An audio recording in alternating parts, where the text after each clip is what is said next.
Hello students, स्वागत है आप सभी का आपके अपने चैनल गॉड क्लासेस पर। गॉड क्लासेस यानी मैथ्स भी एंड मस्ती भी। तो बच्चों, आज की जो क्लास है उसमें वन शॉट सीरीज हम स्टार्ट कर रहे हैं। आप लोगों की जो डिमांड थी कि sir one shot series, important examples और MCQs question, previous year question, ये सब हमें करवा दो। तो भाई सब कुछ करवाएंगे, लेकिन एक बार में एक ही चीज़ हो पाएगी। तो इस वन शॉट सीरीज के अंदर हमने पूरा कंसेप्ट कवर करने की कोशिश करी है, प्लस कुछ ऐसे क्वेश्चन, ऐसे एग्जाम्पल लेने की कोशिश करी है जो पिछले सालों में या तो आ चुके हैं या फिर आने की उम्मीदें हैं। तो यानी इंपॉर्टेंट एग्जांपल्स या इंपॉर्टेंट क्वेश्चन भी आप कह सकते हो, साथ में वन शॉट भी कह सकते हो, ताकि पूरा का पूरा कंसेप्ट आप लोगों का रिवाइज हो जाए और आपकी बोर्ड एग्जाम की जो प्रिपरेशन है वो बहुत अच्छे से हो जाए।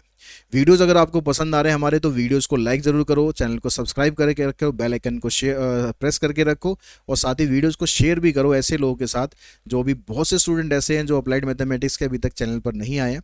तो उन लोगों को भी कंटेंट पूरा पूरा मिलता रहे, क्योंकि कंटेंट आपको पता है कि अप्लाइड मैथमेटिक्स का कंटेंट सारा अवेलेबल नहीं है। अगर कोई और चैनल करवा भी रहे तो वो पूरा कंटेंट नहीं करवा रहे हैं। जितना कंटेंट आपको गॉड क्लासेस पर मिलेगा उतना कंटेंट आपको किसी भी चैनल पर नहीं मिलेगा। तो आप लोग वीडियोस को शेयर ज़रूर करें, आप लोगों का सपोर्ट प्यार ऐसे ही बना रहे। और साथ ही एक चीज़ और कहना चाहूँगा कि गॉड क्लासेस का जो क्वेश्चन बैंक है और सैम्पल पेपर है वो ऑलरेडी अवेलेबल है गॉड क्लासेस ऐप के ऊपर।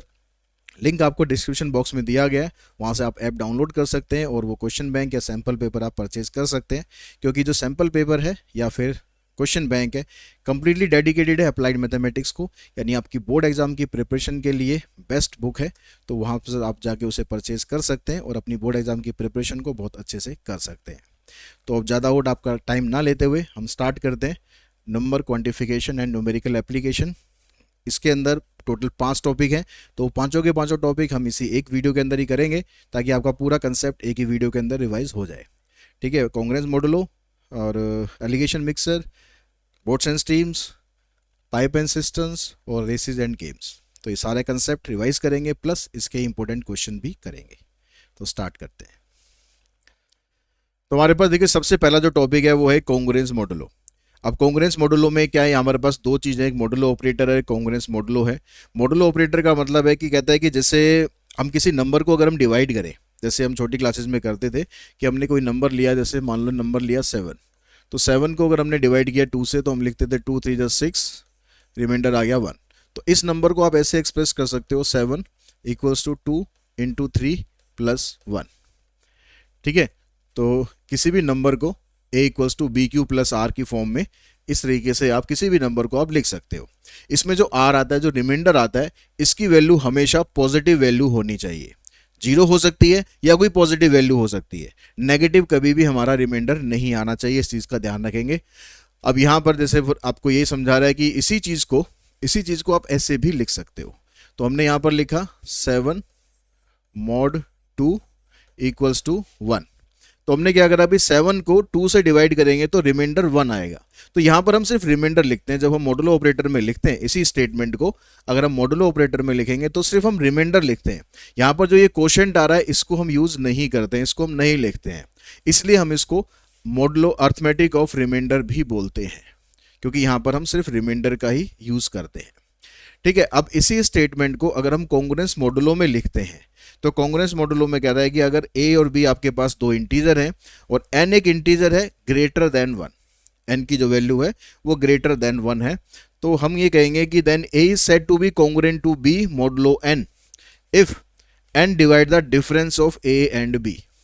तो यहां पर ये क्या कह रहा है कि अगर हम ऐसे लिख रहे हैं a is congruent to b mod n, तो इसका मतलब ये है कि अगर मैं b को इधर ले आऊं a माइनस b, तो यहां से जो भी वैल्यू आएगी वो n की मल्टीपल होगी, यानी n से कंप्लीटली डिवाइड होगी। तो हम इसको लिख सकते हैं a minus b equals to n times of lambda n लिख लो, के एन लिख लो, कुछ भी लिख लो। ठीक है, यहाँ पर लेमडा कोई भी इंटीजर होगा।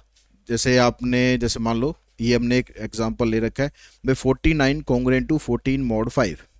तो ये कह रहा है कि अब 14 को इधर लाओगे तो 49 माइनस 14 कितना बना 35। 35 अगर देखोगे तो 5 से कंप्लीटली डिवाइड हो रहा है, तो यानी ये स्टेटमेंट हमारी ठीक है। तो ये आपको लॉजिक पता होना चाहिए कि भाई ये क्या लिखा हुआ है, ये नहीं कि कुछ भी उठा के लिख दिया। मान लो मैं यहाँ पर लिख देता हूँ कि 49 कॉन्ग्रुएंट टू 10 मॉड 5, तो लिखा तो ठीक है भाई 49 कॉन्ग्रुएंट टू 10 मॉड 5, लेकिन स्टेटमेंट तो ये गलत है ना, क्यों गलत है? क्योंकि अगर मैं 10 को इधर लाता हूँ 39 होगा और 39 5 से कंप्लीटली डिवाइड नहीं हो रहा है। तो आपको स्टेटमेंट पता होनी चाहिए कि कब राइट है कब रॉन्ग है। एमसीक्यू क्वेश्चन में ये भी पूछ सकता है कि मान लो ये स्टेटमेंट दे दी, ये स्टेटमेंट करेक्ट है या फिर नहीं है। आप कहोगे सर सब कुछ सही सही तो लिखा हुआ है तो स्टेटमेंट करेक्ट है, तो लेकिन भैया करेक्ट नहीं है। आपको चेक कर लेना है कि इन दोनों का जो डिफरेंस है वो 5 से डिवाइड हो रहा है या नहीं हो रहा है। तो अगर मॉडुलो ऑपरेटर में लिखते हो तो आप ऐसे लिखेंगे, कांग्रेस मॉडुलो में लिखते हैं तो आप ऐसे लिखेंगे। ठीक है। अब इसके बाद कुछ प्रॉपर्टीज होती हैं। अगर हमारे पास कह रहा है कि भाई a प्लस बी अगर c के बराबर है, तो अगर आप इन सब का मॉड निकालो, a mod n b mod n, तो यहां पर भी आ जाएगा c मॉड n। आप ये भी कर सकते हो, इन दोनों को इकट्ठा कर सकते हो, a plus b mod n, और यहाँ पर ये किसके बराबर हो जाएगा, a mod n plus b mod n। तो दोनों को इकट्ठा करके भी लिख सकते हैं, अलग अलग करके भी लिख सकते हैं। अगर हम यहाँ पर a congruent to b mod n दिया हुआ है, इसके अंदर अगर हम कोई कांस्टेंट ऐड करते हैं तो हम इधर भी ऐड कर देंगे। ठीक है, a के अंदर ऐड किया है तो b के अंदर भी ऐड कर देंगे। n के अंदर ऐड नहीं करना, जो डिवाइजर है उसमें कुछ नहीं करना, उसको एज इट इज रखना है। ऐसे कह रहा है कि अगर a congruent to b mod n है और c congruent to d mod n है, ये दो अलग अलग स्टेटमेंट है, इन दोनों को आप इकट्ठा कर सकते हो, a के साथ c को ऐड कर दोगे, b के साथ d को ऐड कर दोगे, मॉड n आपका ये आ जाएगा। अब ये सेम प्रॉपर्टीज है आपको मल्टीप्लिकेशन में, बिल्कुल सेम प्रॉपर्टी है, बस प्लस का साइन हटा दो, वहां पर लगा दो मल्टीप्लाई, तो वो सारी प्रॉपर्टीज मल्टीप्लाई की बन जाएंगी। तो इसको हम ज़्यादा और डिटेल में डिस्कस नहीं कर रहे हैं, कि क्वेश्चन करेंगे उसके अंदर हम इसको डिटेल में कर लेंगे। उसके बाद कह रहा है प्रॉपर्टीज ऑफ एक्सपोनेंट। तो प्रॉपर्टीज ऑफ एक्सपोनेंट में क्या है कि अगर a congruent to b mod n है, a congruent to b mod n है, तो आपने a की कुछ पावर करी तो वही पावर आपको b की भी कर देनी है। बहुत इंपॉर्टेंट प्रॉपर्टी है, इसके ऊपर कई बेस्ड कई क्वेश्चन हम करने वाले हैं। जो पावर आप a की करोगे वही पावर आपको b की कर देनी है। ये तीन प्रॉपर्टी हो गई। इसके बाद कहता है इक्विवेलेंस क्लास। इसका क्वेश्चन भी अक्सर एग्जाम में आता है। तो कहता है कि for x belongs to integer we define the equivalence class of x with respect to mod m by the following. इस तरीके से लिखा होगा, ऐसी जो ब्रैकेट है ना, बड़ी वाली ब्रैकेट, वो बड़ी वाली ब्रैकेट लगी होगी। तो ये इसका मतलब है कि इक्विवेलेंस क्लास के बारे में आपसे पूछ रहा है। तो मतलब क्या हुआ, इस इक्विवेलेंस क्लास का मतलब क्या हुआ, जैसे मान लो एग्जांपल से समझते हैं कि हमें यहाँ पर दिया हुआ है m3 और x की वैल्यू दी हुई है 0। तो x मतलब यहाँ पर ये आपको 0 की इक्विवेलेंस क्लास निकालनी है अकॉर्डिंग टू 3 के। यानी हमें एक तरीके से क्या फाइंड करना है, हमें फाइंड करना है 0 मॉड 3। तो इसको आप इस तरीके से लिख सकते हो, 0 की इक्विवेलेंस क्लास अकॉर्डिंग टू 3। तो इसका मतलब क्या है, 0 मॉड 3। इसकी वैल्यू आपको फाइंड करनी है, इसकी इक्विवेलेंस क्लास आपको फाइंड करनी है। मतलब ऐसे कौन कौन से नंबर हैं, जिनको आप 3 से डिवाइड करोगे तो उनका जो रिमाइंडर है वो 0 आ जाए। ठीक है, तो अब हम कैसे इसको निकालेंगे। हमने मान लिया कि एक नंबर है कॉन्ग्रेंट टू 0 मॉड 3। इस स्टेटमेंट से हमने ये स्टेटमेंट बना ली। अब आप उसके बाद यहां पर इस 0 को इधर ले आओ। ठीक है, या वैसे मतलब आप अगर एमसीक्यू में क्वेश्चन आता है तो आप वैसे ही देख के ही बता सकते हो, यार इसके अंदर 0 के अंदर आप ना 3 को ऐड कर दो। तो 0 के अंदर 3 को ऐड करोगे 3 आ जाएगा, क्योंकि 3 से 3 को डिवाइड करेंगे तो रिमाइंडर 0 ही रहना है। फिर 3 3 3 आप ऐड करते जाओ और 3 आप सब्ट्रैक्ट करते जाओ। तो इसी तरह से हमने लिखा यहाँ पर, पहली नंबर तो ये 0 ही हो गया, ये खुद हो गया। उसके बाद यहाँ जो भी मॉड होता है उसी को आपको प्लस करना है, उसी को माइनस करना है। तो प्लस माइनस 3 दोनों से लिखी हुई है। तो इसको आप ऐसे भी लिख सकते थे, 0 3 इधर लिख दो -3, इधर लिख दिया 6, इधर लिख दिया -6। ऐसे इस साइड भी जितना मर्जी बढ़ जाओ, इस साइड भी जितना मर्जी बढ़ जाओ। और इसी स्टेटमेंट को आप ऐसे भी शॉर्ट में ऐसे भी लिख सकते हो। तो अगर आपसे पूछता है, यानी जिसका भी आपसे इक्विवेलेंस क्लास पूछ रहा है, जैसे यहाँ पर पूछ रहा है कि भाई आपको इक्विवेलेंस क्लास बतानी है 1 की। ठीक है, तो 1 मॉड 3, तो 1 मॉड 3 का मतलब पहले की वैल्यू तो 1 आई जाएगी, उसके अंदर आप 3 को ऐड कर दो। 1 + 3 4, 4 + 3 7, 7 + 3 10। ऐसे 3 को माइनस करो, 1 - 3 -2, -2 - 3 यानी -5। तो इस तरह से जो जितने भी नंबर आपको चाहिए ना वो लिख लो। अगर कुछ लिमिट दे रखी है तो वहीं तक लिखना है आपको। अगर मान लो कहता है कि पॉजिटिव नंबर चाहिए तो सिर्फ पॉजिटिव लिखने हैं। अगर कुछ नहीं दिया हुआ तो आप इस तरीके से पॉजिटिव नंबर भी लिख दो, नेगेटिव नंबर भी लिख दो। ठीक है, तो इक्विवेलेंस क्लास के क्वेश्चन आपको ऐसे कर लेने हैं। उसके बाद कहता है addition modulo m। Addition modulo में क्या कहता है कि अगर आपके पास दो इंटीजर हैं a और b, तो एडिशन मॉडुलो को हम कैसे डिस्क्राइब करते हैं, इस तरीके से प्लस का साइन लगा के नीचे लगा देते हैं m।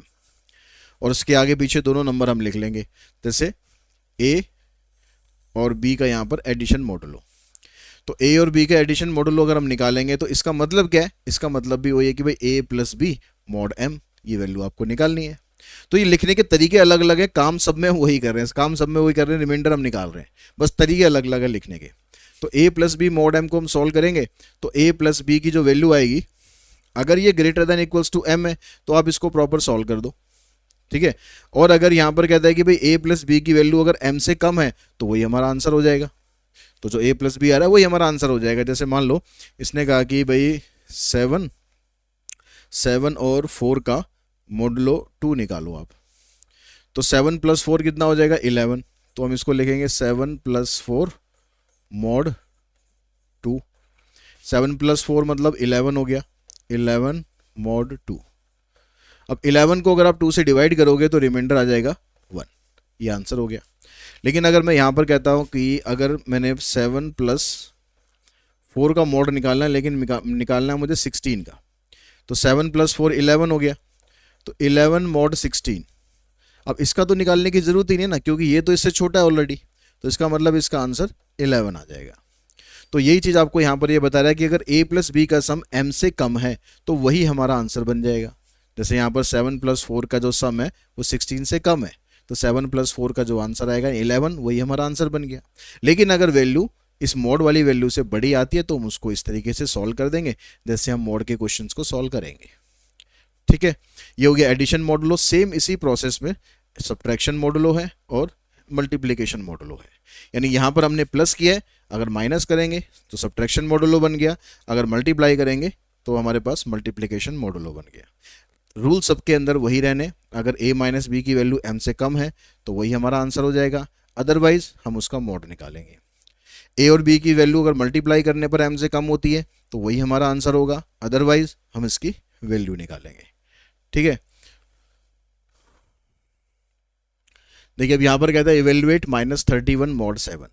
अब -31 को 7 से आपको डिवाइड करना है, तो -31 को अगर हम डिवाइड करेंगे 7 से, अगर मैं यहाँ पर लिखूँ कि 7 × 4 = 28, अगर मैं लिखूँ यहाँ पर 7 × 4 = 28, तो इस वाली वैल्यू में से इसको माइनस करना होता है, ठीक है। इसमें से इसको माइनस करना है, मतलब दोनों क्या हो जाएंगे, यहाँ पर -59 आ जाएगा। लेकिन रिमाइंडर तो हमारा पॉजिटिव होना चाहिए, तो मतलब ये गलत है। तो हमें क्या करना चाहिए, हमें करना ये चाहिए कि जो -31 है उसको अगर आप 7 से डिवाइड करते हो तो यहाँ पर नेगेटिव नंबर लेना चाहिए। तो नेगेटिव नंबर मान लो मैं लिखूँ -4 -28, फिर इसमें से हम इसको माइनस कर रहे हैं, मतलब ये प्लस बन जाएगा, तो ये आ जाएगा आपके पास -3। तो ये भी गलत है क्योंकि रिमाइंडर तो हमारा पॉजिटिव होना चाहिए। तो इसका मतलब हमें यहाँ पर ऐसी वैल्यू लिखनी है जो इससे छोटी हो। अगर -28 आप देखोगे तो -31 से तो वो बड़ी हुई ना, तो हमें क्या करना पड़ेगा, हमें ऐसे लिखना पड़ेगा 7 - 31, यहाँ -5 से करना पड़ेगा। अब इसमें से इसको माइनस करोगे मतलब ये प्लस हो जाएगा, तो रिमाइंडर बचेगा 4। तो ये हमारा आंसर आएगा। तो -31 मॉड 7 का जो आंसर है ये आएगा +4। उसके बाद देखो नीचे कहता है find the set of values of x satisfying this. अब यहाँ पर अगर मैं 12 को इधर लाऊं तो x - 12 ये जो भी वैल्यू आएगी डिविजिबल बाय 5, मतलब इसको हम ऐसे लिख सकते हैं x - 12 = 5k। तो यहाँ से आपको x की वैल्यू निकालनी है, इस 12 को आप इधर ले आओ तो x की वैल्यू आ जाएगी 5k + 12। अब आपको बारी बारी से k की जगह कुछ वैल्यूज पुट करनी है, इंटीजर्स पुट करने हैं और उससे आपको x की वैल्यू निकालनी है। तो अगर मैं k की वैल्यू 0 लेता हूं तो x कितना बनेगा, 0 + 12 यानी 12 आ जाएगा। अगर k की वैल्यू 1 लेते हैं तो ये कितना बन जाएगा, 5 + 12 17 हो गया। अगर आप k की वैल्यू 2 लेते हैं तो हो जाएगा 2 × 5 = 10 + 12 मतलब 22 हो गया। तो हमारे पास जो नंबर बने क्या बना, 12 17 22, इस तरह से आप आगे जितने मर्जी लेके चले जाओ, ठीक है। या फिर आप सिंपली इस फॉर्मेट में लिख दो। एमसीक्यू क्वेश्चन में ज़्यादातर ऐसा क्वेश्चन पूछेगा। अगर आपको इस फॉर्मेट में दिया है तो ऐसे ही छोड़ दो, अगर आपको वैल्यूज़ दे रखी है, सेट ऑफ इंटीजर्स निकालना है तो फिर आप इस तरीके से बता दो। और खाली इस तरफ नहीं, नेगेटिव साइड भी आप बढ़ सकते हो। अगर एक्स की के की वैल्यू में -1 ले लूँगा तो यहाँ पर 5 और कम हो जाएगा, यहाँ 7 आ जाएगा। ठीक है, फिर और कम करेंगे 5 तो 2 आ जाएगा। तो इस तरह नेगेटिव साइड भी आप जितना मर्जी बढ़ सकते हो। तो ये आपका आंसर इसमें बनेगा। Find the reminder when this is divided by 7। अब यहाँ पर जो प्रॉपर्टी थी मल्टीप्लिकेशन वाली वो आप यूज़ करेंगे। अब यहाँ पर क्वेश्चन में अगर हम इनको मल्टीप्लाई करके फिर 7 से डिवाइड करें तो भाई बहुत लंबा काम हो जाएगा। तो इसमें जो मल्टीप्लिकेशन वाली प्रॉपर्टी है कॉन्ग्रुएंस मॉडुलो की वो हम यूज़ करेंगे। अब उसमें क्या था कि जो भी मल्टीप्लाई में इन सबको आप अलग अलग कर सकते हो। आप इनको ऐसे लिख सकते हो 127 mod 7 into 137 mod 7 23 mod 7 50 mod 7 235 mod 7 15 mod 7। सबको अलग अलग कर लिया। अब उससे क्या होगा कि आप इन सबको अलग अलग डिवाइड कर लो 7 से, वो हमें आसान रहेगा। तो 7 से अगर मैं इसको डिवाइड करूं तो 7 1 जा 7 बचा 5, 57 आ गया। 57 को अगर हम 7 से डिवाइड करते हैं तो 7 8 जा 56 होता है, मतलब यहां से 1 बचेगा।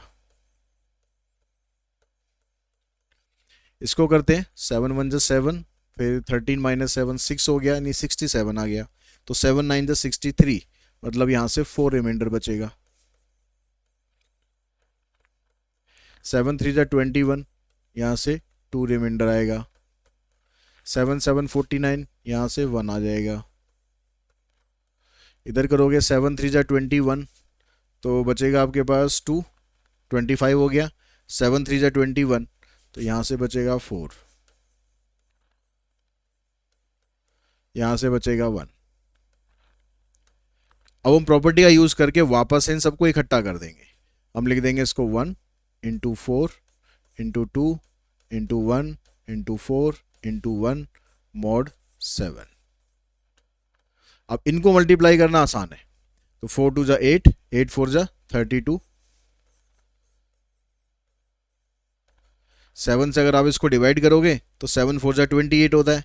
तो ये आ जाएगा, रिमाइंडर आ जाएगा इसका 4। तो 4 mod 7, यानी आंसर आ जाएगा आपके पास 4। यानी इन सबके मल्टीप्लिकेशन के अगर आप 7 से डिवाइड करते हो तो रिमाइंडर आ जाएगा इसका 4।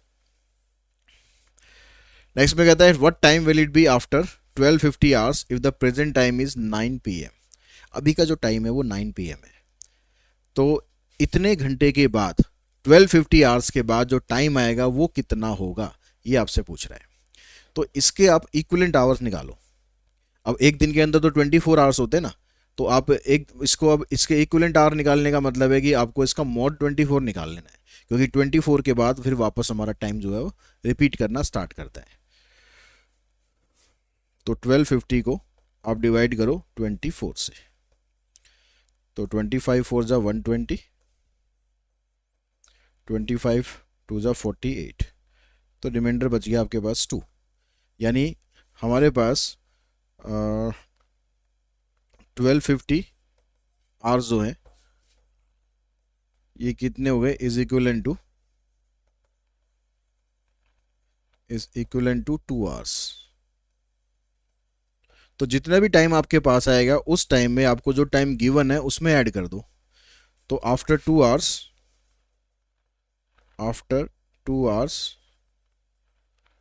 Time will be 11 PM। अभी का टाइम 9 PM है, तो उसके 2 घंटे के बाद 11 PM हो जाएगा। 5 की पावर 6 mod 4। तो 5 की पावर 6 को अगर आप सॉल्व करो तो थोड़ा सा लेंथी हो जाएगा। तो यहाँ पर हम प्रॉपर्टी यूज़ कर लेंगे एक्सपोनेंट वाली। तो 5 की पावर हम ऐसी कुछ लेने की कोशिश करते हैं जिससे अगर हम 4 को डिवाइड करें, 4 से उसको डिवाइड करें तो रिमाइंडर हमारा छोटे से छोटा रहे। तो अगर मैं खाली 5 ले लूँ, 5 को अगर मैं डिवाइड करता हूँ 4 से तो रिमाइंडर 1 आएगा। अगर आपको लगता है कि भाई 5 से नहीं होगा तो 5 की पावर 2 करके देखो, 5 की पावर 3 करके देखो, इस तरीके से। मतलब कोशिश आपको ये करनी है कि रिमाइंडर या तो 1 आ जाए या -1 आ जाए। ठीक है, अब यहाँ पर 1 आने का मतलब है कि अब मुझे 5 की पावर 6 तक जाना है।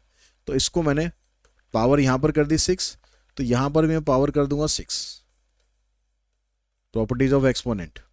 तो 5 की पावर 6 तो आपको चाहिए, 1 की पावर 6 का मतलब 1 ही हो गया,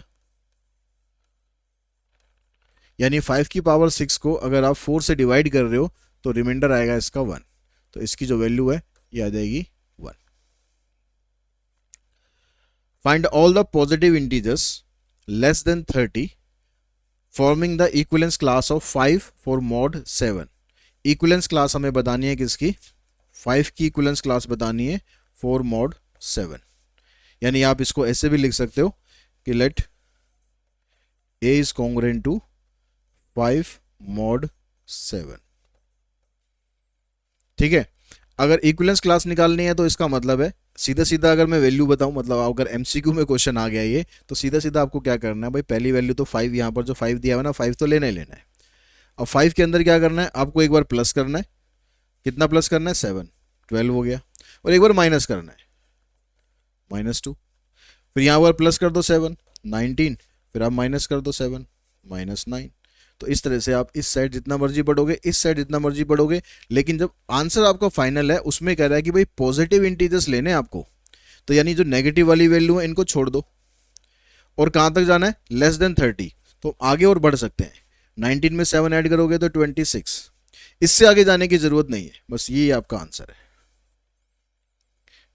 ठीक है, अगर आप इसको वैसे करते हो प्रॉपरली, मतलब सब्जेक्टिव में आता है, तो आप इसको प्रॉपर दिखाओ करके भाई 5 को इधर लाओ कि भाई a minus 5 is divisible by 7, तो a माइनस 5 की जो वैल्यू है ये आ गई 7k, इसको आप इधर लेके जाओ तो 7k प्लस 5, तो आपको k की जगह बारी बारी से वैल्यू डालनी है। जैसे k की जगह अगर हम 0 डालेंगे तो a की वैल्यू आ जाएगी 5, ये आ जाएगी। k की जगह 1 डालोगे तो आ जाएगी वैल्यू 12, फिर 2 डाल के दिखाना, ये वैल्यू आएगी, फिर 3 डाल के दिखाओगे, ये वैल्यू आएगी। 4 हमें डालना नहीं है कि 4 डालने से वैल्यू 30 से बड़ी हो जाएगी। तो इस तरह सब्जेक्टिव में आता है तो ऐसे प्रॉपर करके दिखा दो, एमसीक्यू में आता है तो शॉर्ट तरीका ही मैंने आपको बता दिया कि कैसे आपको करना है। Find addition modulo 8 if a and b are 3 and 11। हमारे पास दो नंबर है 3 और 11, इनका एडिशन मॉडुलो बताना है हमें 8। 11 प्लस 3 हो गया 14 मॉड 8। तो 14 को अगर आप 8 से डिवाइड करते हो तो 8 1 जा 8, और 14 में से 8 माइनस करेंगे तो बचेगा 6, तो यहाँ पर आ जाएगा 6 मॉड 8, यानी जो आंसर है इसका ये आ जाएगा 6। यहाँ पर सब्ट्रैक्शन मॉडुलो बताना है, तो सब्ट्रैक्शन मॉडुलो यानी 17 माइनस 13 मॉड 3, तो 17 माइनस 13 मतलब 4 हो गया, 4 मॉड 3। 4 को अगर आप डिवाइड करोगे 3 से आंसर आ जाएगा आपका 1। Multiplication modulo for 5 and 3 for modulo 25, तो 5 इंटू 3 मॉडुलो 25, तो 5 और 3 को मल्टीप्लाई करोगे तो 15 आ रहा है, और 15 इससे छोटा है, तो मतलब यही हमारा आंसर है। Find the last 2 digit of the product this. इस जो प्रोडक्ट को करेंगे अगर हम, तो उसकी लास्ट की जो 2 डिजिट आएंगी ना वो क्या होंगी। तो जब लास्ट की 2 डिजिट आपको निकालनी होती है तो आपको फाइंड करना होता है, आपको फाइंड करना होगा मॉड 100। ठीक है, जब भी लास्ट की 2 डिजिट वाला क्वेश्चन आएगा तो मॉड 100 फाइंड करो, क्योंकि 100 से नीचे जो नंबर आते हैं वो सारे 2 डिजिट नंबर बन जाएंगे। अगर आपको 1 डिजिट का नंबर पूछ रहा है कि लास्ट डिजिट पूछ रहा है आपसे, तो मॉड 10 निकालो। अगर 3 डिजिट पूछ रहा है तो मॉड 1000 निकालो। ठीक है, तो यहाँ पर हमें मॉड 100 निकालना है। तो अब इन दोनों को मल्टीप्लाई करेंगे तो फिर वही टाइम टेकिंग है, तो हम दोनों को अलग अलग कर लेते हैं। 2 3 4 5 मॉड 100 इंटू 6 7 8 9 मॉड 100। अब यहां पर देखो इधर का, इसको अगर मैं डिवाइड करता हूं तो लास्ट के 2 डिजिट 45 है, यही रिमाइंडर बचेगा।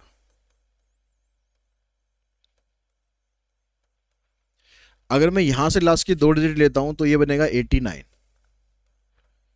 लेकिन ऐसे करने में मुझे प्रॉब्लम है। ठीक है, ऐसे करने में प्रॉब्लम है। क्यों प्रॉब्लम है? क्योंकि अब हम दोनों को इकट्ठा करेंगे तो 45 और 89 दोनों को मल्टीप्लाई करना पड़ेगा, वो भी हमारे लिए थोड़ा सा लेंदी टास्क हो गया। तो हम इस वाले पोर्शन को दूसरी अप्रोच से यूज़ करते हैं। हम यहाँ पर रिमाइंडर माइनस में लेकर आते हैं। आप कहोगे रिमाइंडर सर माइनस में, तो आप मना कर रहे थे कि नहीं होता है, लेकिन फाइनल आंसर तो नहीं निकला ना अभी। फाइनल आंसर में हमेशा रिमाइंडर माइनस में नहीं होना चाहिए। बीच में जो एग्जीक्यूट आप करते हो क्वेश्चन को, तो उसमें आप ले सकते हो, क्योंकि इसमें अगर हम ऐसे करें 6 7 8 9 को, मान लो मैं 100 से डिवाइड कर रहा हूँ, तो पहले तो 6 पर किया, अब मैं 7 से करूँगा तो रिमाइंडर ही आएगा, तो मैं 7 से ना करके इसको 8 से करता हूँ, तो इसमें से इसको माइनस करेंगे तो -11 बचेगा। तो मैं सिर्फ इसीलिए कर रहा हूँ ताकि यहाँ पर नंबर जो आएगा उसको मैं इससे इजीली मल्टीप्लाई कर सकूँ, बस ये इतने पर्पस है और कुछ नहीं। तो इस वाले नंबर को हम ऐसे लिखने की बजाय हम इसको ऐसे लिख देते हैं -11 mod 100। ठीक है, अब उससे फायदा ये होगा, जब आप इन दोनों को इकट्ठा करोगे तो इन दोनों को मल्टीप्लाई करना हमें आसान है। तो 11 5 जा 55, 11 4 जा 44 प्लस में 9 यानी 495, लेकिन ये आएगा माइनस में। अब आपको इसका मोड निकालना है -495 का। अब जो आंसर आएगा ना आपका फाइनल, वो पॉजिटिव होना चाहिए। तो -495 को अगर मैं डिवाइड करता हूँ 100 से, तो मैं यहाँ -5 ले लेता हूँ, तो ये -500 हो गया। इसमें से इसको माइनस करने का मतलब है इसका साइन चेंज होता है, तो ये बचेगा आपके पास 5। तो यहाँ से रिमाइंडर बचा हमारे पास 5, लेकिन ये पूछ रहा है हमसे 2 डिजिट, तो 2 डिजिट में आंसर देंगे तो ये बन जाएगा 05। ये हमारी लास्ट की 2 डिजिट आएंगी। अगर आप 89 से भी करते तो हो जाएगा, लेकिन बस उसमें आपको 89 और 45 को मल्टीप्लाई करना पड़ेगा, थोड़ा सा टाइम टेकिंग हो जाएगा। बाकी सही वो भी है, सही ये भी है। उसके बाद हम आते हैं नेक्स्ट, जो हमारा कंसेप्ट है एलिगेशन और मिक्सर। तो एलिगेशन और मिक्सर आपको यूज़ कहाँ पर करना है, जब आप दो टर्म को आपस में मिक्स करोगे। और मिक्स हमें किस रेशो में करना है भाई, पहली वाली जो टर्म है वो हमें कितनी लेनी चाहिए, दूसरी कितनी लेनी चाहिए, ताकि मिक्स करने पर हमें एक पर्टिकुलर रेशो मिल जाए। जैसे हमारे पास 2 टाइप के मान लो राइस है, एक अच्छा क्वालिटी राइस है, एक थोड़ा सा बेकार क्वालिटी राइस है। एक अच्छा वाला महंगा है और जो बेकार वाला है वो ज़्यादा सस्ता है, बेकार है, तो वो दोनों में से कोई लोग खरीद नहीं रहे। अच्छे वाला महंगा है, सस्ते वाला बेकार है, तो हम क्या करते हैं भाई, दोनों को मिक्स कर देते हैं, एक मीडियम क्वालिटी बना देते हैं। और जो प्राइस है वो भी ऐसा कर देते हैं अफोर्डेबल, जो महंगे वाले से कम हो और सस्ते वाले से ज़्यादा हो, और उससे हमारा कुछ थोड़ा बहुत प्रॉफिट भी बन जाए। तो अब महंगे वाला हमें चावल कितना रखना चाहिए, सस्ते वाला कितना रखना चाहिए, यही आपको करना है। ठीक है, तो हमारा जो कंसेप्ट है ये, इस कंसेप्ट को आप इस फॉर्मेट में, आप जो भी क्वेश्चन होगा ना इस फॉर्मेट में उसको आप डालो। अब इस फॉर्मेट में डालने का मतलब है कि यहाँ पर cost price of cheaper, cheaper मतलब जो सस्ते वाली क्वांटिटी है वो लिखनी है। यहाँ पर कॉस्ट प्राइस ऑफ डियरर ये लिखना है, और फिर इन दोनों का जो मीन प्राइस होगा वो हमने यहाँ पर लिख दिया। मतलब ऐसा प्राइस जो इन दोनों के बीच में है, हमेशा मीन प्राइस चीपर वाले से ज़्यादा होगा और डियरर वाले से कम होगा। अब हमें इसकी रेशो निकालनी है भाई, चीपर कितना होना चाहिए, तो इसके लिए हम क्या करेंगे, ये जो डियरर है इसमें से इसको माइनस करेंगे। ठीक है, ये डी है, ये एम है, तो डी माइनस एम ये आ जाएगा। ठीक है, इसको हम नॉर्मली यूज़ करेंगे एक्स से, और ऐसे अगर हम m में से इसको माइनस करेंगे तो हमारे पास आ जाएगा ये m माइनस सी। तो आपको ध्यान रखने वाली बात यह है कि जब भी आप x और y की रेशो निकालोगे तो आपने लिखा d माइनस एम, और यहाँ लिखना पड़ेगा आपको m माइनस सी। मतलब m हमेशा ऑल्टरनेट पोजीशन पर होना चाहिए। अगर यहाँ पर m आपने बाद में लिखा है तो यहाँ पर आप पहले लिखेंगे। आप इसको ऐसे भी लिख सकते हो m माइनस डी, तो यहाँ पर लिखेंगे c माइनस एम, बात दोनों सेम ही है, जैसे मर्जी आप लिख सकते हो। ऐसा कोई हार्ड एंड फास्ट रूल नहीं है कि भाई d माइनस एम ही करना है। वो हम इसलिए करते हैं क्योंकि d बड़ा होता है, m छोटा होता है, तो आपके पास यहाँ से पॉजिटिव वैल्यू आती है। लेकिन अगर आपने उल्टा भी कर दिया है तो भी आंसर आपका सही निकलेगा। लेकिन ये ध्यान रखना है कि यहाँ m माइनस डी लिखा है तो यहाँ c माइनस एम होना चाहिए। m हमेशा क्रॉस पोजिशन पर होना चाहिए, ये चीज़ ध्यान रखेंगे। दूसरी चीज़, आपने यहाँ पर जैसे मैं कह रहा हूँ कि ये चीपर है, ये डियरर है, आप उल्टा भी लिख सकते हो। ठीक है, आप डियरर को पहले भी लिख सकते हो, डियरर यहाँ लिख दिया, चीपर यहाँ लिख दिया, मीन यहाँ लिख दिया, ये x हो गया, ये y हो गया। फर्क क्या हो गया, अब इस क्वेश्चन में जो x है वो रिप्रेजेंट कर रहा है चीपर को और y रिप्रेजेंट कर रहा है डियरर को। जब आप ऐसे लिखोगे तो x रिप्रेजेंट करेगा डियरर को, y रिप्रेजेंट करेगा चीपर को। ठीक है, तो ये फर्क होता है। तो किसी किसी क्वेश्चन में हम ऐसे भी लिख सकते हैं, हम ऐसे भी लिख सकते हैं। तो बाद में आप परेशान मत होना, कमेंट करना कि सर उल्टा लिख दिया आपने। जैसे मर्जी लिख लो, आंसर दोनों से आपका ठीक ही आएगा। इसके अलावा एक इसमें कंसेप्ट और होता है रिपीटेड डाइल्यूशन। रिपीटेड डाइल्यूशन का मतलब होता है कि भाई आपके पास मान लो जैसे मिल्क है, आप मिल्क लाए, 10 किलो मिल्क लिया है आपको लग रहा है यार मिल्क की क्वांटिटी कम पड़ने वाली है जितना हमें चाहिए, ठीक है, उसके हिसाब से मिल्क की क्वांटिटी कम करने पड़ने वाली है। तो आपने क्या करा, उसके अंदर से 4 लीटर मिल्क निकाला और उसके अंदर 4 लीटर आपने पानी डाल दिया। तो क्या होगा, 4 लीटर अलग निकल गया। उसके अलावा जो मिल्क आपके पास जिसमें आपने पानी मिला दिया था वो फिर से 10 लीटर है, 10 वो हो गया, 4 आपके पास ऑलरेडी है ही, ठीक है। आपको लगा कि भाई और कम है, फिर आपने 4 और निकाल लिया, उसके अंदर 4 लीटर पानी और डाल दिया। इसको बोलते हैं रिपीटेड डाइल्यूशन, यानी आप उसमें बार बार डाइल्यूशन कर रहे हो। तो अब इसका जो फार्मूला है, इसमें आप क्वेश्चन कैसे करोगे, ये कहता है कि आपने कुछ टाइम तक आपने डाइल्यूशन किया, तो n बार अगर आपने डाइल्यूशन किया, ठीक है, 2 3 4 कुछ भी हो सकता है, तो आपके पास ये डाइल्यूशन करने के बाद जो क्वांटिटी होगी प्योर लिक्विड की वो कितनी बचेगी।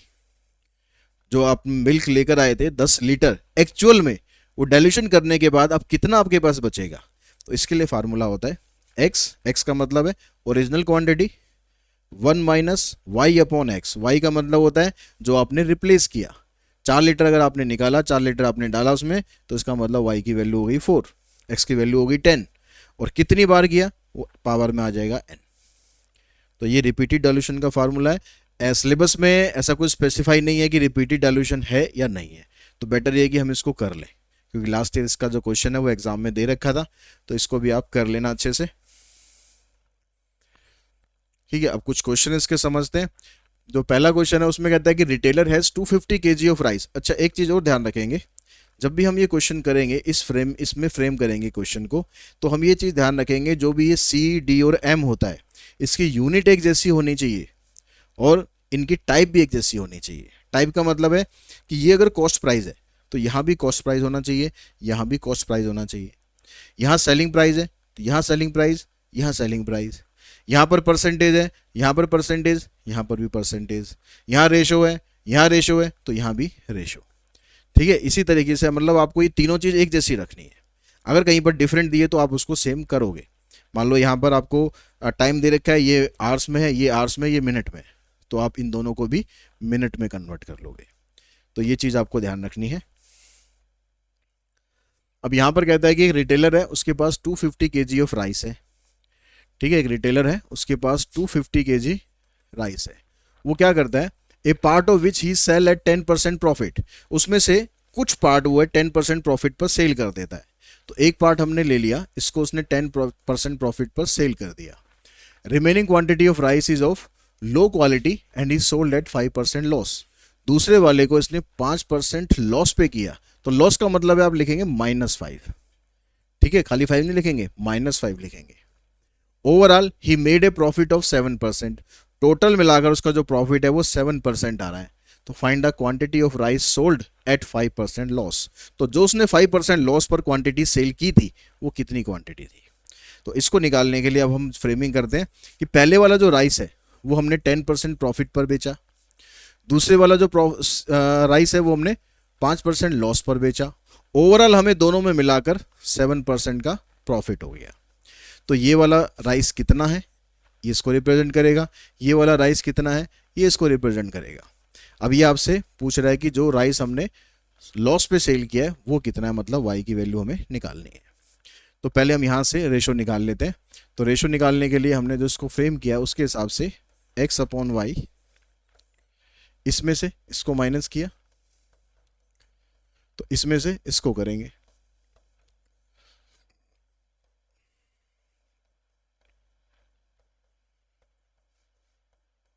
ये आ गया।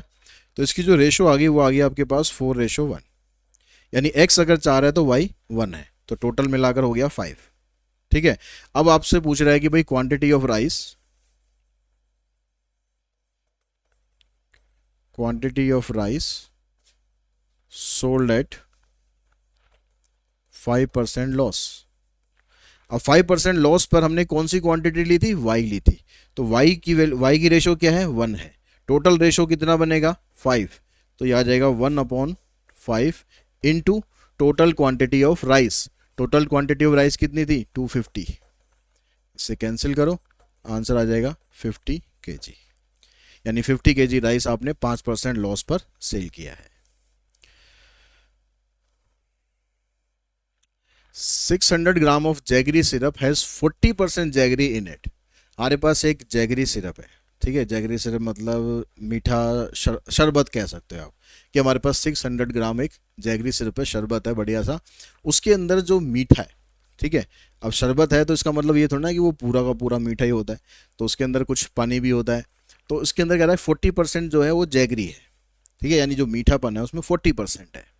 How much jaggery should be added to make it 50% in the syrup. तो अब ये कह रहा है कि हमें उसके अंदर कितनी जैगरी और मिलानी चाहिए कि टोटल जो क्वांटिटी है उसके अंदर 50% जैगरी, पूरे मिक्सर के अंदर 50% जैगरी हो जाए।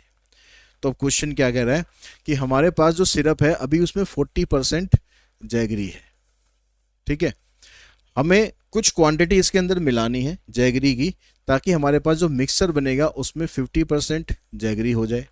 परसेंटेज आप यहाँ लगाओ मत लगाओ वो तो आपस में कटी जानी है, खैर ठीक है। तो अब यहाँ पर क्वेश्चन में समझने वाली बात यह है कि जो जैगरी आप इसमें मिलाने वाले हो उसके अंदर जैगरी की क्वांटिटी कितनी है, जो जैगरी मिलाने वाले हो जैगरी की क्वांटिटी कितनी है।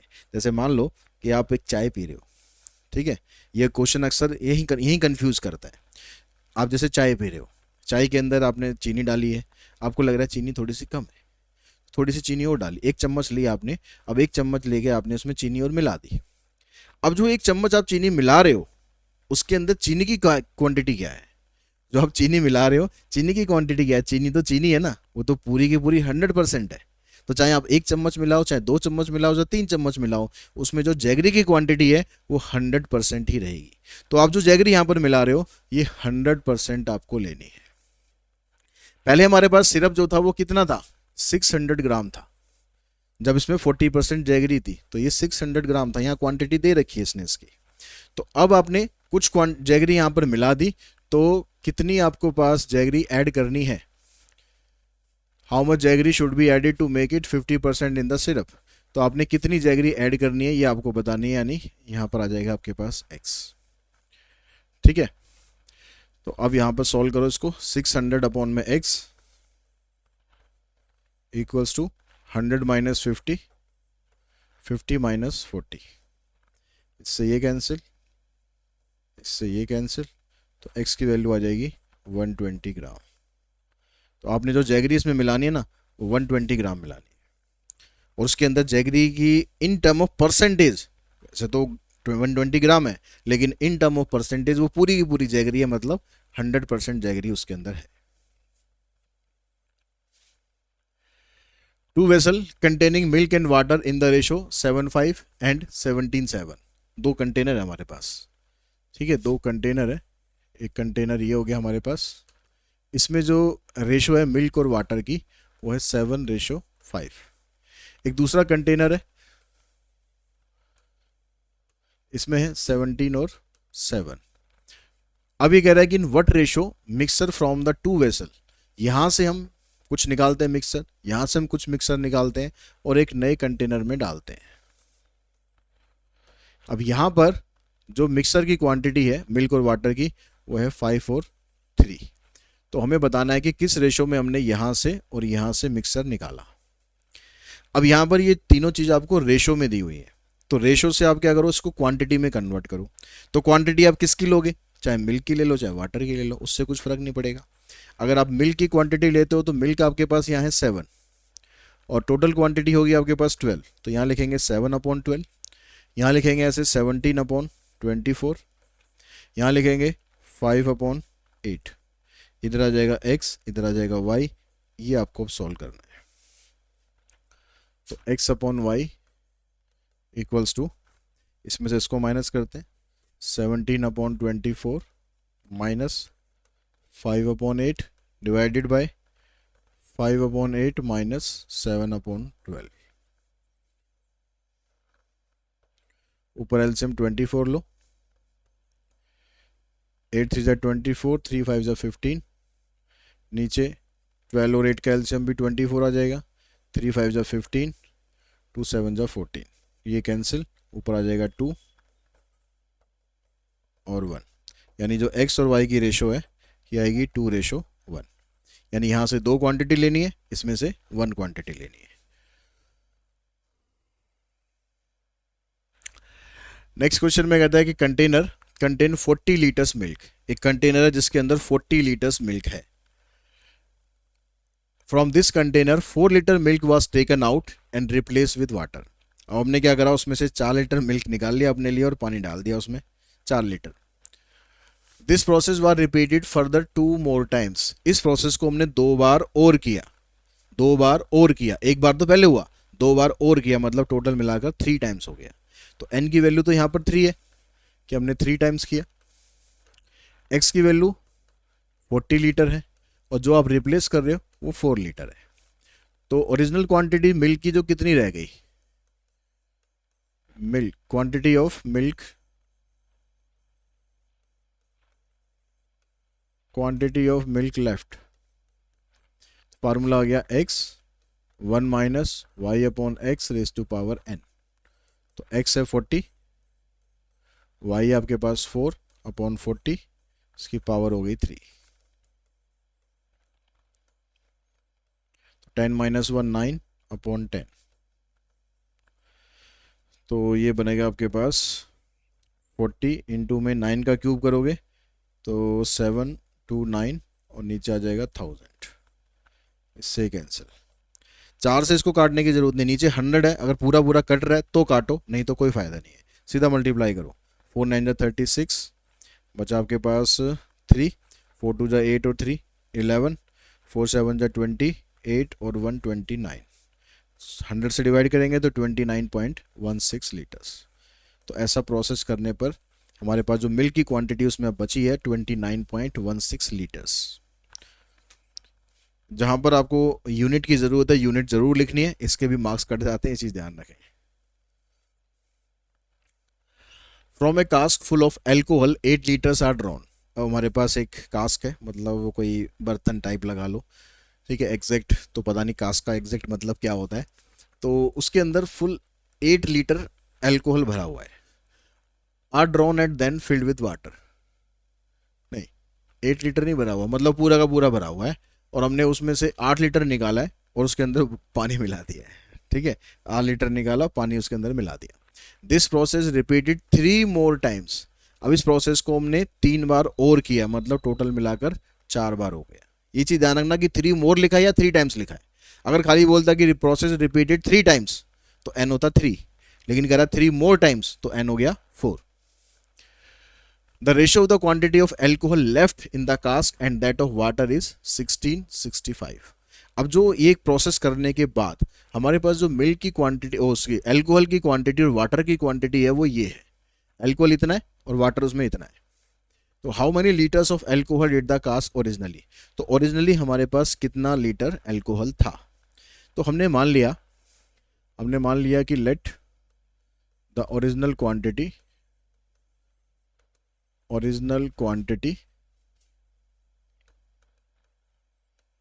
ऑफ एल्कोहल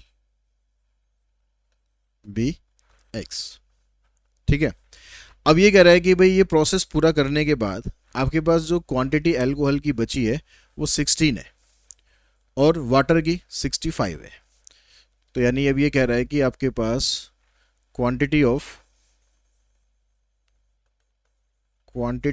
एल्कोहल लेफ्ट और क्वांटिटी ऑफ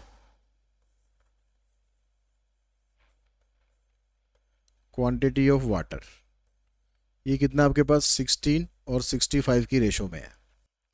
तो अब यहां से हम निकालते हैं कि क्वांटिटी ऑफ एल्कोहल लेफ्ट हमारे पास कितना है, ठीक है। ये तो अभी रेशो में निकला है कि भाई क्वांटिटी ऑफ एल्कोहल और क्वांटिटी ऑफ वाटर की जो रेशो है वो इतनी है।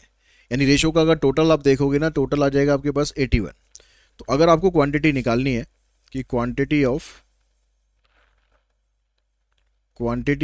एल्कोहल लेफ्ट,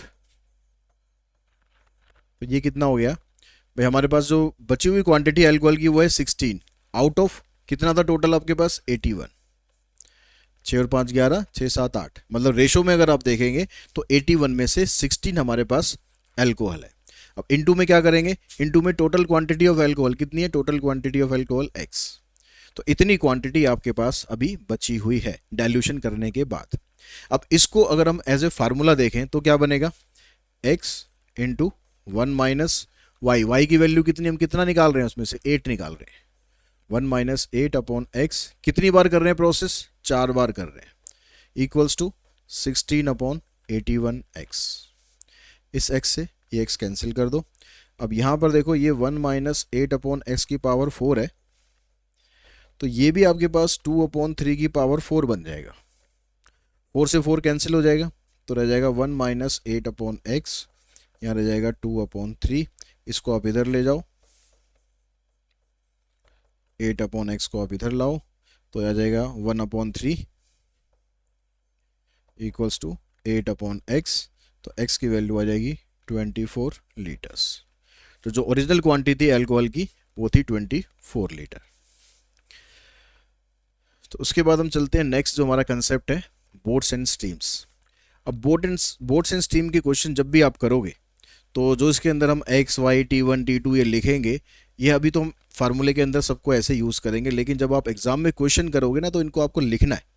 ठीक है, क्या क्या लिखना है, let the speed of boat in still water be x, ये स्पेसिफाई करना है क्वेश्चन में।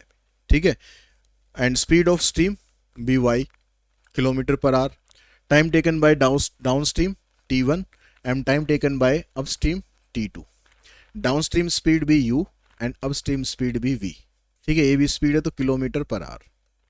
तो इसमें से जिसकी आपको क्वेश्चन में रिक्वायरमेंट होगी तो उसको आप स्पेसिफाई करना है कि इस चीज़ को हम ये ले रहे हैं। अभी यहाँ पर तो हमने एक बार लिख दिया और सारे फार्मूलोज में हम इनको यूज़ करेंगे, हम बार बार नहीं लिखेंगे, लेकिन आपको एग्जाम में लिखना है, चीज़ ध्यान रखें। तो सबसे पहले हम इसमें निकालते हैं डाउन स्ट्रीम स्पीड। अब डाउन स्ट्रीम का मतलब क्या होता है, अब स्ट्रीम का मतलब क्या होता है, अगर आपने पीछे से वीडियो देख रखे हैं बेसिक वाले तो पता ही है, फिर भी एक बार उसको रिवाइज कर लेते हैं। डाउन स्ट्रीम का मतलब होता है कि जिस तरफ आप जा रहे हो पानी का फ्लो भी उसी तरफ है। ठीक है, तो उसको बोलते हैं डाउन स्ट्रीम। उसमें क्या होता है, आपकी स्पीड और पानी की स्पीड दोनों की स्पीड ऐड हो जाती है, तो इसलिए डाउन स्ट्रीम स्पीड को हम लिखते हैं x प्लस वाई, डिनोट करेंगे इसको u से। अब स्ट्रीम में क्या होता है कि पानी का फ्लो इधर है और आप उल्टा आ रहे हो। ठीक है, पानी इधर बह रहा है, आप इधर आना चाह रहे हो, तो उसमें क्या होगा, आपकी स्पीड कम हो जाएगी। कितनी कम होगी, x माइनस वाई, इसको डिनोट करेंगे हम v से। Speed of the boat in still water, अगर आपको x की वैल्यू निकालनी है, ये दो इक्वेशन है, एक ये इक्वेशन है, एक ये इक्वेशन है, इन दोनों को सॉल्व करके आपको x की वैल्यू निकालनी है, तो ये बनेगा u प्लस वी अपॉन में 2 एंड y की वैल्यू आ जाएगी u माइनस वी अपॉन में 2। आप डायरेक्टली यूज़ कर सकते हो फार्मूला ये, लेकिन बस ये स्पेसिफाई कर देना ये सब चीज़ें। उसके बाद फिर नेक्स्ट फार्मूला आता है, when the distance covered by the boat in downstream is same as the distance covered by the boat upstream. अगर आने का और जाने का दोनों तरफ का डिस्टेंस अगर सेम है तो ये फार्मूले हमें अप्लाई करना है। ठीक है, तो क्या फार्मूला है, T2 अपॉन में T1 is equals to x plus y upon में x माइनस वाई। T2 और T1 की अगर आप रेशो निकालते हो तो x प्लस वाई अपॉन में x माइनस वाई आ जाएगा। ठीक है, अब इसमें अगर आप इसको थोड़ा सा और सॉल्व करते हो तो एक फार्मूला और हमारा बनता है यहाँ पर, x upon y equals to T2 plus T1 divided by T2 minus T1। आप एक ही फार्मूला याद रखो, उसी से भी आपके क्वेश्चन हो जाएंगे। अगर आप इसको भी याद रख लेते हो तो कई क्वेश्चन में आपको ये ज़्यादा हेल्प करेगा। ठीक है, तो जहाँ पर आपको x और y में से कोई एक चीज़ निकालनी हो तो वहाँ पर ये यूज़ करो, जहाँ पर आपको T1 या T2 में से कोई एक चीज़ निकालनी हो वहाँ पर ये यूज़ करो। दोनों याद रहते नहीं हैं तो भी कोई दिक्कत नहीं है, एक फार्मूला भी अगर आपको याद है तो क्वेश्चन आपके सारे उससे भी हो जाएंगे। उसके बाद आता है एवरेज स्पीड का फार्मूला। अगर हम d किलोमीटर जा रहे हैं डाउन स्ट्रीम T1 आवर्स में और cover the same distance d kilometer upstream in T2 hours, then the average speed downstream speed x and upstream speed in still water। मतलब आपको सीधा सीधा एवरेज स्पीड निकालनी है। तो एवरेज स्पीड का फार्मूला क्या है, x plus y into x minus y divided by x, यानी आप सीधा कर दो x square minus y square divided by x. Average speed का formula x square minus y square divided by x. X का मतलब क्या है, speed of boat in still water, y का मतलब क्या है, स्पीड ऑफ वाटर। ठीक है, if a boat takes t hours to row to a certain place d kilometer apart and return back, then distance between the two places is this। ये कह रहा है कि आप किसी एक पर्टिकुलर जगह जा रहे हो और फिर वहाँ से वापस आ रहे हो, तो आपके जाने की स्पीड है, आपके आने की स्पीड है। एक डाउन स्ट्रीम होगी, एक अप स्ट्रीम हो गई। तो जो डिस्टेंस आप कवर कर रहे हो उसका फार्मूला क्या है? ठीक है, तो डिस्टेंस का फार्मूला ये बनेगा टी इंटू में x square minus y square divided by 2x। ठीक है, यहाँ पर जो टी है वो क्या है? यहाँ पर जो टी है वो क्या है? If a boat takes t hours to row to a certain place and return back, यानी आप गए हो किसी जगह और वापस आए हो, तो टोटल टाइम, यानी टी का मतलब क्या है यहाँ पर? T2 प्लस T1, अब stream time down stream time दोनों के टाइम को ऐड करके कि आप एक पर्टिकुलर जगह हो और फिर वहाँ से वापस आए हो, तो आपको टोटल इतना टाइम लगता है। तो ये फार्मूला यहाँ पर यूज़ करना है। लेकिन अगर क्वेश्चन में ऐसा लिखा हो कि आप एक जगह गए हो डाउन स्ट्रीम, आपको अप स्ट्रीम से 2 घंटे कम लगे हैं, क्योंकि अप स्ट्रीम में ज़्यादा लगेगा टाइम, स्पीड कम हो जाती है, डाउन स्ट्रीम में टाइम कम लगेगा। तो ये कह रहा है कि भाई डाउन स्ट्रीम में टाइम आपको 2 घंटे कम लगे, या ये कहे कि अप स्ट्रीम अगर जाते हो तो आपको 3 घंटे फालतू लग रहे हैं। तो इस तरह से जब आपको टाइम का डिफरेंस दिया हुआ होगा तब आपको डिस्टेंस निकालने के लिए ये फार्मूला यूज़ करना है। ठीक है, यहाँ पर भी टी यूज़ कर रहे हैं, यहाँ पर भी टी यूज़ कर रहे हैं, फार्मूले दोनों ऑलमोस्ट सेम है। ठीक है, फ़र्क क्या यहाँ पर है? यहाँ 2x, यहाँ पर 2y। ठीक है, और टी में फ़र्क क्या है? लिख तो दोनों में टी रहे, लेकिन यहाँ पर टी क्या है? यहाँ पर टी है T2 माइनस T1। यहाँ पर टाइम का डिफरेंस है, यहाँ पर टाइम का सम है। ठीक है, ये दो चीज़ ध्यान रखना कि कौन से डिस्टेंस वाला फार्मूला आपको कहाँ पर लगाना है। y वाला कहाँ लगाना है? जहाँ पर डिफरेंस हो। और x वाला कहाँ लगाना है? जहाँ पर टोटल टाइम दे रखा हो।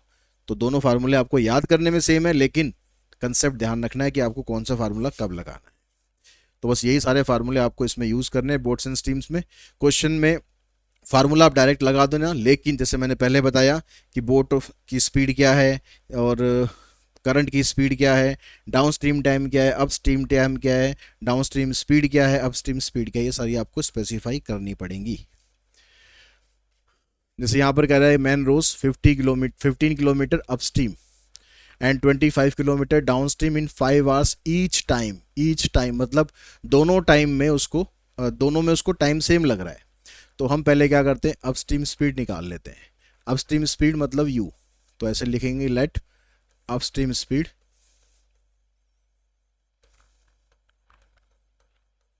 B u। ठीक है, तो u की वैल्यू हम निकाल लेंगे। इसमें सीधा सीधा फार्मूला लगेगा डिस्टेंस अपॉन टाइम वाला, कि जो अपस्ट्रीम का जो डिस्टेंस है वो 15 है, टाइम दे रखा है उसने 5, तो ये आ गया 3 किलोमीटर पर आवर। ठीक है, ऐसे ही जो डाउन स्ट्रीम स्पीड है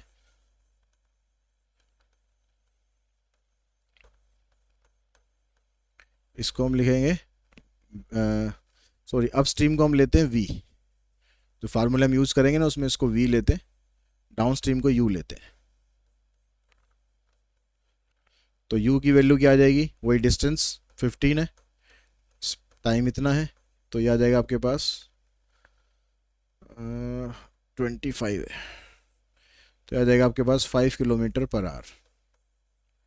ठीक है, जो डाउन स्ट्रीम की स्पीड है वो 5 किलोमीटर पर आवर है, अप स्ट्रीम की 3 है। हमेशा ध्यान रखना कि डाउन स्ट्रीम की ज़्यादा होगी, अप स्ट्रीम की कम होगी। अगर उल्टा निकल रहा है दैट मीन्स हमने गलत किया है। अब आपसे पूछ रहा है कि what is the speed of current, तो स्पीड ऑफ करंट को हम यूज़ करते हैं y से। तो y का फार्मूला क्या था? u माइनस वी अपॉन 2, तो 5 माइनस 3 अपॉन 2, यानी आंसर आ गया इसका 1 किलोमीटर पर आवर। और ये बोर्ड का क्वेश्चन है, बोर्ड में आया हुआ क्वेश्चन है ये। नेक्स्ट में देखो, ये कहता है कि person can row a boat 5 kilometre an hour in still water. ये स्टिल वाटर की स्पीड है, मतलब ये आपको x की वैल्यू दी हुई है। It takes him thrice as long as to row upstream as to row downstream. ये कह रहा है कि जितना टाइम आप डाउन स्ट्रीम में लेते हो उसका ट्रिपल जो है वो आपको अप स्ट्रीम में लगता है। तो अगर डाउन स्ट्रीम का टाइम हम ले रहे हैं T1 से, तो ये अगर K लगता है, तो अप स्ट्रीम का टाइम हम लेते हैं T2 से, तो ये इसका 3 गुना लगता है, थ्राइस लगता है, मतलब 3K। Find the rate at which the stream is flowing. तो स्ट्रीम इज फ्लोइंग मतलब y की वैल्यू आपको निकालनी है। तो इसमें जो फार्मूला आपको मैंने बताया था x upon y T2 plus T1 divided by T2 minus T1, ये लगाओ। अब x की वैल्यू आपके पास 5 है, y निकालना है। इन दोनों का सम करेंगे तो आ जाएगा 4K, और दोनों का डिफरेंस करोगे तो आ जाएगा 2K। ये 2 पे कैंसिल, तो y की वैल्यू आ जाएगी 5/2, मतलब 2.5 किलोमीटर पर आवर। ये आपके पास इसका आंसर बना। नेक्स्ट में कहता है कि man can swim the certain distance downstream in 3 hours. Downstream time 3 hours दिया, मतलब T1 दिया हुआ है, and return back the same distance upstream in 6 hours, ये आपको T2 दिया हुआ है। If the speed of the stream यानी y दिया हुआ है, then find the speed of man still water, मतलब x निकालना है। तो वही पिछले क्वेश्चन में जो फार्मूला लगाया वही लगाओ, T2 plus T1, T2 minus T1। तो x निकालना है, ये 2 दिया हुआ है, इन दोनों को ऐड करोगे 9, इन दोनों में माइनस करोगे 3, तो x की वैल्यू आ जाएगी 6 किलोमीटर। ठीक है, स्पीड है तो kilometre per hour. A boat goes 12 kilometre downstream and comes back to the starting point in 3 hours. हम 12 किलोमीटर तक गए और फिर हम वापस आ गए 3 आवर्स में। तो ये आने और जाने का टोटल टाइम दिया हुआ है, तो ये जो टाइम है टोटल दिया हुआ है आपको, T2 प्लस T1 दिया हुआ है, कितना 3। If the speed of stream मतलब y, find the speed of boat in still water, x आपको फाइंड करना है और 12 किलोमीटर का डिस्टेंस दिया हुआ है। तो डिस्टेंस आप यूज करोगे डिस्टेंस वाले फार्मूले में, तो डिस्टेंस फार्मूला यूज करो, लेकिन कौन से वाला, जिसमें आपको टोटल टाइम दिया होता है। तो उसका फार्मूला होता है D=2 में t x² minus y² divided by 2x।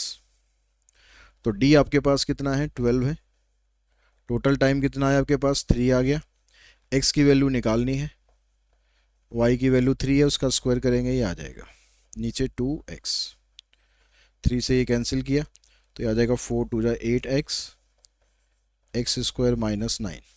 इसको आप इधर लेकर आएंगे तो ये बनेगा x² minus 8x minus 9।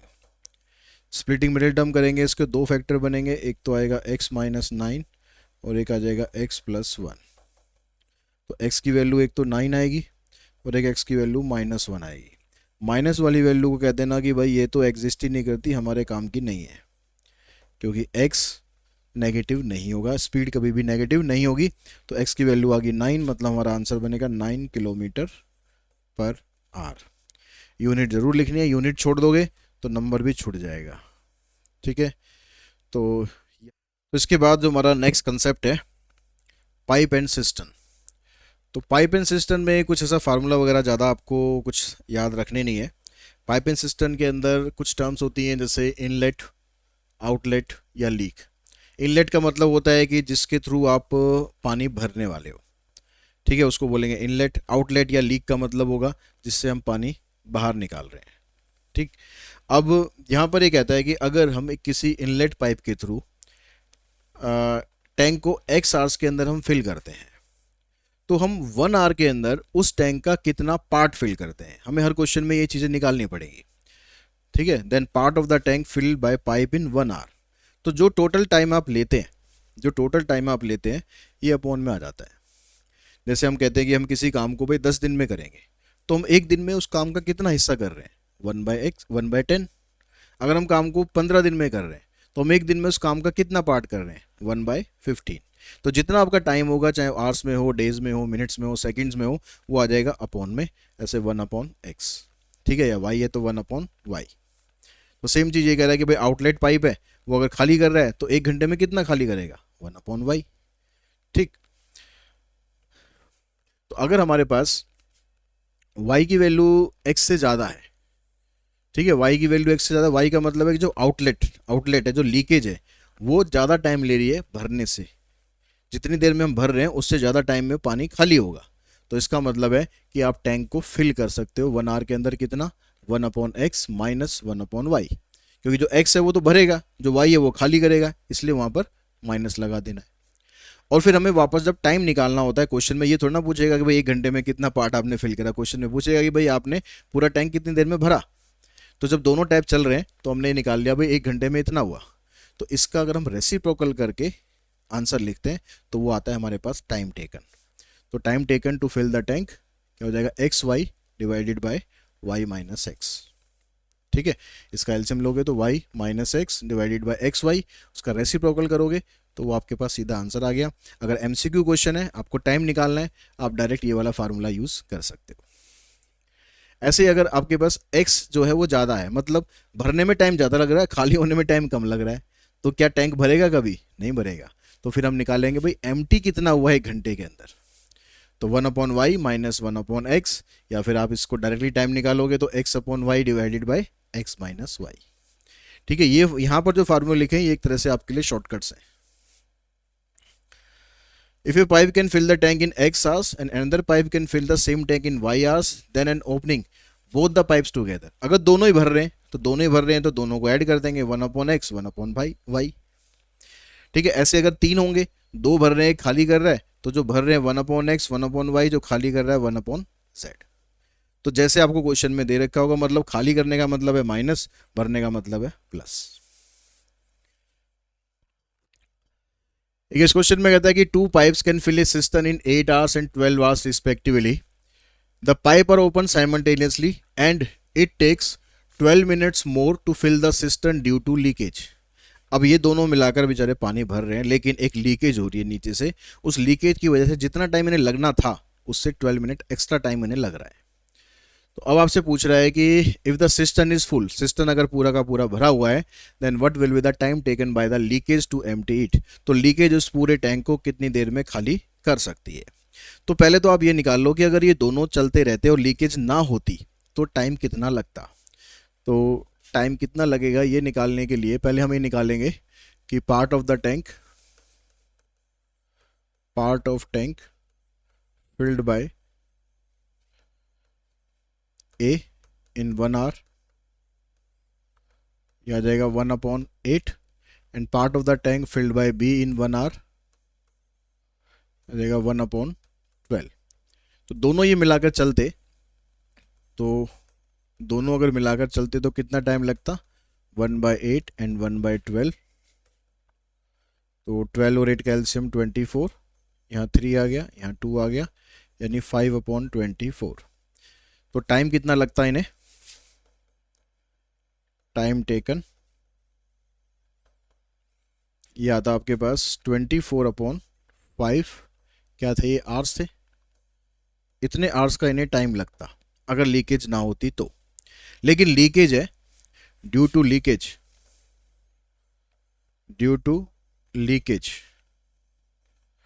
Total time हमारा 12 मिनट इंक्रीज हो गया। तो पहले इतना टाइम था, 12 मिनट का मतलब है कि इसको आवर्स में करेंगे तो 12/60, यानी 24 + 1 25/5, यानी 5 घंटे का टाइम इन्हें लगेगा। अगर तीनों चल रहेंगे, मतलब ऊपर दोनों से पानी भर रहा होगा और उधर से लीकेज पानी खाली कर रही होगी, तो टोटल मिलाकर 5 घंटे लगेंगे। अब हम लीकेज का जो टाइम है वो मान लेते हैं x आवर से। Let leakage will empty the tank in x hours। अब क्या बना हमारे पास भाई, इसने 1 आवर के अंदर इतना भरा, इसने 1 आवर के अंदर इतना भरा, लीकेज ने 1 आवर के अंदर इतना खाली कर दिया। तो टोटल मिलाकर जो टाइम लग रहा है वो 5 आवर्स का टाइम है। तो यानी 1 आवर के अंदर कितना टैंक भरा गया, 1/5। तो ये आपकी इक्वेशन बन गई है। अब इसको आप सॉल्व करो, इसको इधर ले जाओ, इसको इधर लाओ।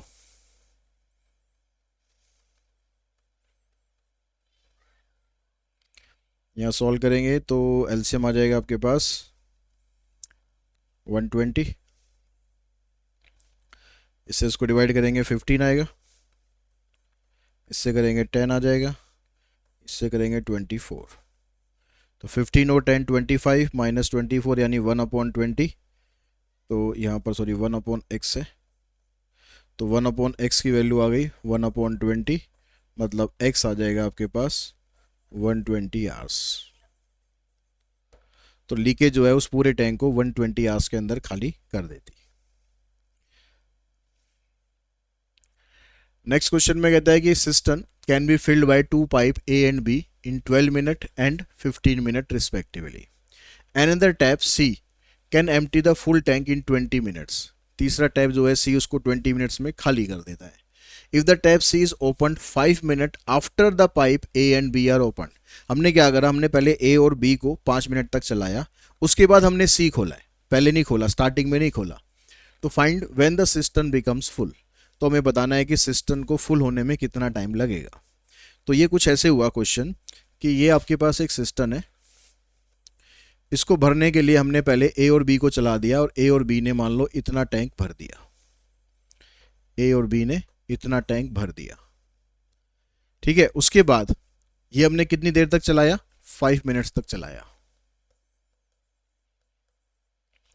उसके बाद हमने जो सी पाइप था उसको ओपन कर लिया। अब सी पाइप को ओपन करने का मतलब है कि जो ये वाला पार्ट है ये सी ने भरा, मतलब ए बी सी तीनों चल रहे हैं। अब ए बी सी तो खाली कर रहा है ना, तो ए प्लस बी माइनस सी। अब यहाँ से कितना टाइम लगेगा ये टाइम आपको बताना है ताकि हमारा पूरा टैंक फिल हो जाए। तो अब हमने क्या निकाला, हमने क्या करना है, इसका जो पहले जो दोनों पाइप थे उनका पहले 5 मिनट का काम निकाल लो। तो part of tank filled by A and B in 1 minute, तो कितना हो जाएगा इसका भाई 1/12 प्लस 1/15। इसका आप एलसीएम ले लो, 60 आ जाएगा, यानी 9/60, 3 से काट देते हैं तो 3/20 टैंक वो दोनों भर देंगे कितने, 1 मिनट में। अब ये दोनों टैंक हमने चलाए 5 मिनट तक, तो part of the tank filled by A and be in 5 minute, तो 5 से इसको मल्टीप्लाई कर देंगे, यानी 3/4 टैंक हमारा भर चुका है। अब टैंक खाली कितना बचा, तो रिमेनिंग टैंक कितना है,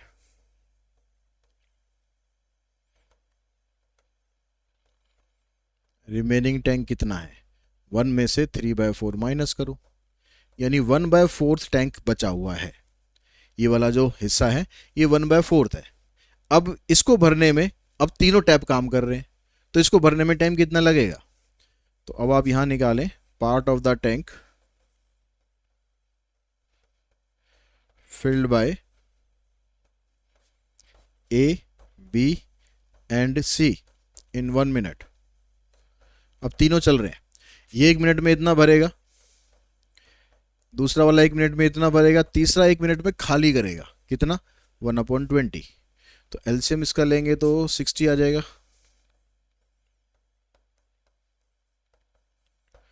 9 में से 3 गए 6, यानी 1/10। यानी अगर हम इनका टाइम निकालते, अगर मान लो ये स्टार्टिंग से चलता रहता, अगर ये टाइम निकालते कि भाई time taken by A B C, time taken by A B and C to fill a tank, तो टाइम आ जाता है इसका 10 आवर्स। लेकिन हमें तीनों से पूरा टैंक नहीं भरना, हमें तीनों से सिर्फ 1/4 टैंक भरना है। तो 1/4 ये आवर्स नहीं है, सॉरी मिनट्स है।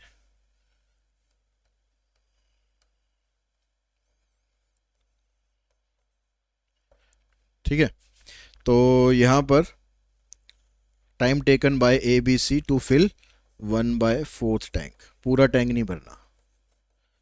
तो 10 को मल्टीप्लाई कर दो 1/4 से, यानी 2.5 मिनट। ठीक है, ये आप लिख सकते हो 2 मिनट 30 सेकेंड्स। तो टोटल टाइम कितना लगा, टोटल टाइम कितना लगा, पहले 5 मिनट तक तो वो दोनों चल रहे थे, बाद में 2 मिनट 30 सेकेंड में ये तीनों चल रहे हैं। तो टोटल टाइम में इन दोनों को ऐड कर देंगे, 5 + 2 मिनट और 30 सेकेंड्स, यानी 7 मिनट 30 सेकेंड्स, इतना टोटल टाइम लगेगा।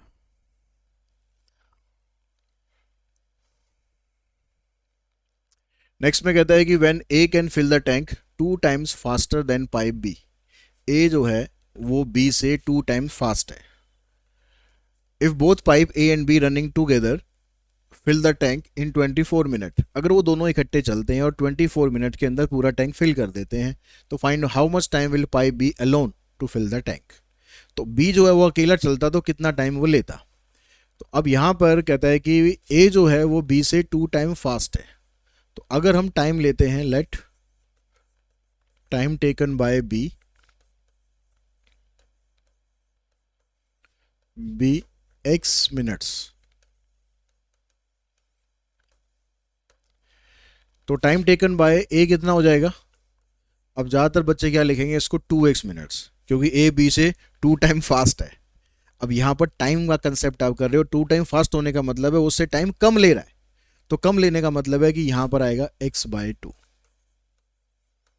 तो ये चीज़ ध्यान रखना, ये टाइम्स वाले क्वेश्चंस में, टाइम वाले जो टाइम वर्क वाले क्वेश्चन होते हैं उसमें जो टाइम्स का मतलब है कि आपको मल्टीप्लाई नहीं करना, डिवाइड करना है।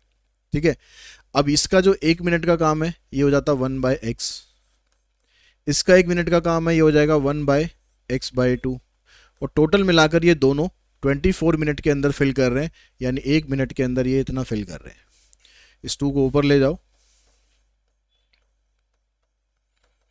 डिनोमिनेटर दोनों का सेम है, तो ये हो जाएगा 3/x, तो x की वैल्यू आ जाएगी 72। 72 क्या, minutes.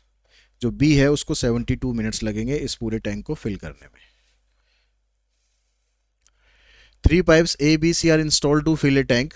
Pipe A, B open together can fill the tank in the same time in which C can alone fill the tank. A और B दोनों मिलकर जितना काम करते हैं अकेला C उतना काम करता है। If pipe B can fill the tank 15 minutes faster than pipe A and 5 minutes slower than pipe C. अब यहाँ पाइप बी के बारे में आपको दे रखे कि पाइप बी जो है वो 15 मिनट फास्टर है पाइप ए से और 5 मिनट स्लोअर है पाइप सी से। Then find the time required by pipe A to fill the tank alone. तो हम यहाँ पर पहले बी को लेके चलेंगे कि let time taken by B, time taken by B to fill a tank, ये आ जाएगा x मिनट्स। तो टाइम टेकन बाय ए कितना हो जाएगा। अब यहां पर कह रहा था कि b जो है वो 15 मिनट फास्ट है, तो यानी a 15 मिनट स्लो है, तो जितना टाइम ये x लेगा उससे 15 मिनट ज्यादा टाइम लेगा a। और c का जो टाइम है, तो ये कह रहा था b जो है वो c से 5 मिनट स्लो है, तो c से 5 मिनट स्लो है, तो इसका मतलब हो गया x-5, c जो इससे x 5 मिनट कम लेगा। तो तीनों का 1-1 मिनट का काम आ गया, तो तीनों मिलकर काम करते हैं और टोटल मिलाकर उनको, नहीं तीनों मिलकर काम करते हैं, तो ये कह रहा है कि जितना a और b मिलकर काम करते हैं उतना अकेला c करता है। तो इसका a का 1 मिनट का काम इतना हो गया, b का 1 मिनट का काम इतना हो गया और c का अकेले का 1 मिनट का काम इतना हो गया। इसको सॉल्व करो और x की वैल्यू निकालो। यहां से एलसीएम,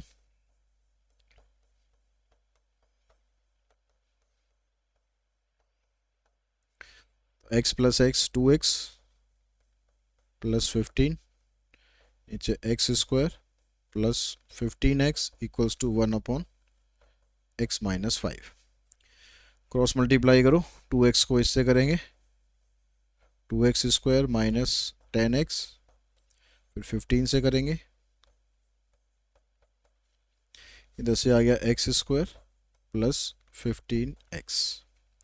ये 15x तो देखो कैंसिल, इस एक्स स्क्वायर को यहाँ लाके माइनस करोगे तो ये बनेगा x square minus 10x minus 75।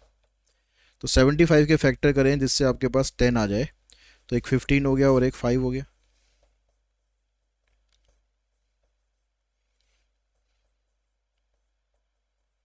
तो x की वैल्यू 15 होगी और -5 होगी, तो x की वैल्यू 15 तो ठीक है, -5 तो एग्जिस्ट ही नहीं करेगी।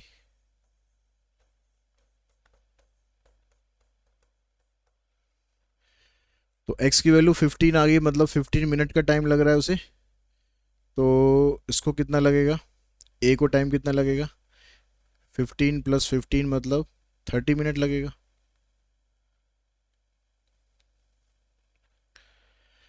तो टाइम टेकन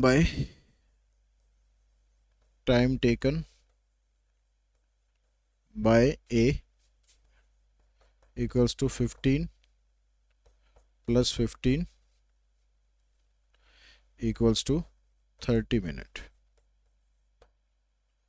नेक्स्ट क्वेश्चन पे चलते हैं। यहाँ पर ये रॉन्ग लिखा हुआ है, ठीक है, इसके चक्कर में मत पड़ना। नेक्स्ट क्वेश्चन पे चलते हैं। यहाँ पर कहता है कि 2 pipes can fill a tank in 20 minutes and 24 minute respectively and a waste pipe can empty 3 gallons of water per minute.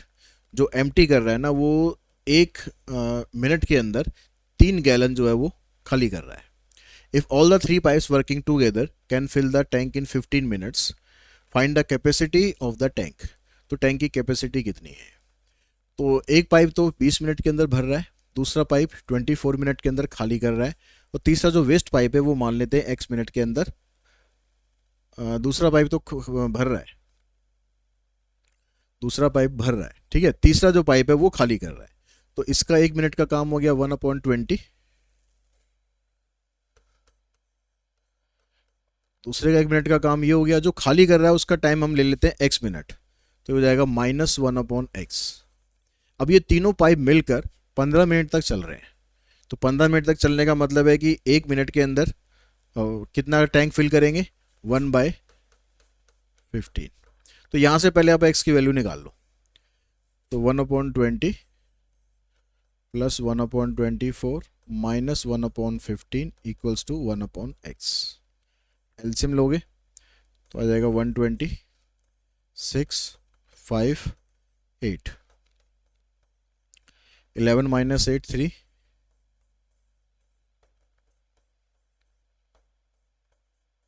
तो x की वैल्यू आ गई आपके पास 40 मिनट्स। यानी 40 मिनट्स का मतलब ये जो लीकेज है वो 40 मिनट्स के अंदर पूरे टैंक को खाली कर सकती है, 40 मिनट के अंदर। अब ये कह रहा है कि यहाँ पर कि 1 मिनट के अंदर वो 3 गैलन खाली कर रहा है, 1 मिनट के अंदर 3 गैलन खाली कर रहा है। तो वेस्ट पाइप जो है वो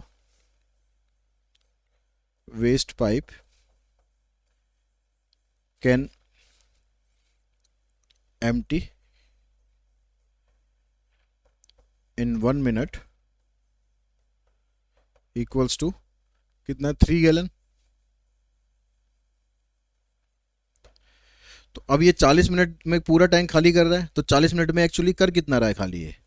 तो यहाँ से 40 से मल्टीप्लाई कर दो, यानी 120 गैलन, ठीक है। यहाँ पर ये भी गलत लिखा हुआ है। तो 120 गैलन जो है वो टोटल खाली कर रहा है। उसके बाद चलते हैं हम नेक्स्ट कंसेप्ट पर, रेसेस एंड गेम्स।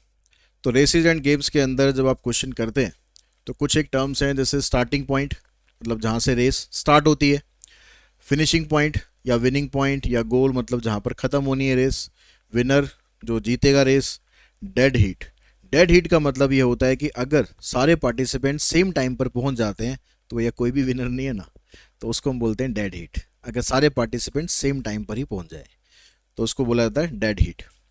तो डेड हीट मतलब ये सारी टर्म्स करेंगे। और इसके अलावा यहाँ पर अगर ऐसे लिखा है कि suppose A and B are 2 participant in a race. अब ये कहता है कि A gives B a start of x metres, A B को x मीटर का स्टार्ट दे रहा है। तो इसका मतलब है कि जितना ए ने डिस्टेंस कवर करना है वो बी को कह रहा है कि भाई आप थोड़ा सा आगे खड़े हो जाओ, अब x मीटर आगे खड़े हो जाओ और फिर आप रेस करना स्टार्ट करो, ठीक है। जैसे मान लो 100 मीटर की रेस है पूरी, तो ए यहाँ पर खड़ा है, तो ए को रेस जीतनी है तो इसे पूरा 100 मीटर कवर करना पड़ेगा। अब ये बी से कहता है कि भाई तुम x मीटर आगे खड़े हो जाओ, तो इसका मतलब है बी को ये रेस कवर करने के लिए 100 माइनस एक्स, मान लो मैं यहाँ पर इसको कहता हूँ 10, तो बी को रेस जीतने के लिए 90 मीटर भागना पड़ेगा। अगर बी 90 मीटर पहले भाग जाता है ए से तो इसका मतलब वो रेस जीत जाएगा, बेशक वो स्लो भागा, ठीक। अगर कहता है कि A beats B by x metre, A B को एक्स मीटर से बीट करता है, इसका मतलब ए जब फिनिशिंग पॉइंट पर पहुंच गया, तो बी उससे एक्स मीटर पीछे है, इसका मतलब ये हुआ। ऐसे जो गेम्स वाले क्वेश्चन होते हैं उसमें क्या लिखा होता है कि a game of 100 means that a person among the participant who score 100 point first is the winner. अगर 100 पॉइंट का गेम है तो जो 100 पॉइंट पहले कर लेगा वो जीत जाएगा। तो ये कह रहा है कि suppose A and B are two participant in a game, A score 100 point while B score only 70 point. अगर ए और बी दोनों गेम खेल रहे हैं, ए ने 100 पॉइंट स्कोर कर लिए, बी ने 70 स्कोर करी, तो हम ये बोलेंगे ए बीट बी बाय 30 पॉइंट्स। दोनों में 30 पॉइंट का डिफरेंस है, ठीक है। या फिर ये बोलेंगे ए कैन गिव बी 30 पॉइंट्स। तो दोनों लाइनों का एक ही मतलब है कि ए बी को 30 पॉइंट दे सकता है या ए ने बी को 30 पॉइंट से बीट कर दिया। तो ये जो स्टेटमेंट्स होंगी, स्टेटमेंट को आपको समझना जरूरी है कि इनका मतलब क्या है, कहना क्या चाह रहा है वो, ताकि आप क्वेश्चन फिर उसी हिसाब से कर सकें। अब इस क्वेश्चन के अंदर क्या था, इन्हें 1000 metre race, A B C get the gold silver bronze medal respectively. A beat B by 100 metre, A B को 100 मीटर से बीट कर रहा है, and B beat C by 100 metre, और बी सी को बीट कर रहा है 100 मीटर से। Then by how many metres does A beat C, तो ए बी को कितने मीटर से बीट करेगा सी को। तो अब यहाँ पर जब भी तीनों का ऐसे कंपैरिजन दे रखा हो तो उसमें आप रेशो वाला तरीका यूज़ करो कि जो ए और बी की रेशो है, ए ने रेस जीती 1000 मीटर की, बी को उसने 100 मीटर से हराया, मतलब यहाँ पर आएगा 900। जब ए ने 1000 कवर किया तो बी ने 900 कवर किया। ऐसी जो बी है उसने भी सी को 100 मीटर से हराया, यानी जब बी फिनिशिंग पॉइंट पर पहुंचा तो सी ने तब तक 900 मीटर कवर कर रखा था। तो आपको ए और सी के बारे में कंपैरिजन करना है। तो ए और सी को आप ऐसे लिख सकते हैं, A upon B into B upon C. तो ए अपॉन बी की वैल्यू ये है और बी अपॉन सी की वैल्यू ये है। तो इसको इससे कैंसिल कर लो, इसको इससे करो, और मत करो कैंसिल, क्योंकि हमें क्या करना है, हमें ये बताना है कि ए ने सी को कितने मीटर से बीट किया। तो ए का जो डिस्टेंस है उसको हमें 1000 ही रखना है। तो ए और सी की जो रेशियो है वो कितनी आ गई, 1000 अपॉन 9 9 जा 81, 810। यानी जब ए ने 100 मीटर और 1000 मीटर कवर किया था तब सी ने 810 मीटर कवर किया था। इसका मतलब ए बीट सी बाय 1000 माइनस 810 यानी 190 मीटर। ए ने सी को 190 मीटर से बीट किया। Priya can run 1 kilometre in 3 minute 30 second and Preeti can cover the same distance in 3 minute 20 second. By what distance can Priya beat Preeti? तो प्रिया ने प्रीति को कितने डिस्टेंस से हराया। ये कह रहा है कि 1 किलोमीटर की रेस है, ठीक है। प्रीति ने ये डिस्टेंस कवर कर लिया 3 मिनट एंड 10 सेकेंड में। प्रीति को वो डिस्टेंस कवर करने में 3 मिनट 10 सेकेंड लगे, और Preeti can cover the same distance, और प्रीति को इतना टाइम लगा। तो दोनों के टाइम में डिफरेंस कितना है ये निकाल लो। तो टाइम डिफरेंस कितना है,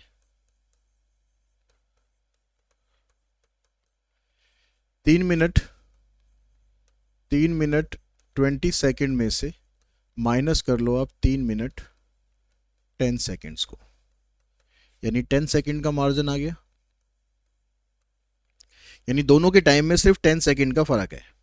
तो हमें बस ये निकाल लेना है कि जो हारी थी, हारी कौन थी, प्रीति जो हारी थी 3 मिनट 20 सेकेंड में, उसने डिस्टेंस ये पूरा कवर किया था कितना, 1 किलोमीटर। तो वो 10 सेकेंड में कितना कवर करेगी ये हमें निकाल लेना है। तो डिस्टेंस कवर्ड बाय प्रीति, डिस्टेंस कवर्ड बाय प्रीति इन 3 मिनट 20 सेकेंड्स कितना था, 1000 मीटर। 1 किलोमीटर का मतलब 1000 मीटर, और ये 3 मिनट 20 सेकेंड का मतलब इसको पूरे को सेकेंड में कर लो। तो 3 मिनट का मतलब हो गया 180 प्लस 20, यानी ये 200 सेकेंड्स हो गया। 200 सेकेंड्स के अंदर 1000 मीटर उसने कवर किया। तो 1 सेकेंड में कितना कवर किया, 1000 बाय 200, और 10 सेकेंड में कितना कवर किया, 1000 बाई 200 इंटू में 10। तो 2 जीरो ये कैंसिल, 50 मीटर, यानी उस 10 सेकंड के दौरान वो उससे 50 मीटर पीछे थी। तो यानी प्रीति जो है वो 50 मीटर से हार गई। सेकंड में कहता है यहाँ पर 2 runners A and B complete a 100 metre race in 36 second and 48 second respectively. A ने एक ने 36 सेकंड में किया, दूसरे ने 48 सेकंड में किया। By how many metres will A defeat B. तो सेम क्वेश्चन है बिल्कुल। तो यहाँ भी अगर आप टाइम का डिफरेंस निकालोगे तो 48 माइनस 36, तो 12 सेकंड का डिफरेंस आया। तो जो हार रहा है ना उसका टाइम निकालना है आपको। तो इसने 48 सेकंड्स में 100 मीटर कवर किया, तो 1 सेकंड में कितना कवर किया, 100/48। तो 12 सेकंड में कितना करेगा, 100/48 इंटू में 12, यानी 25 मीटर।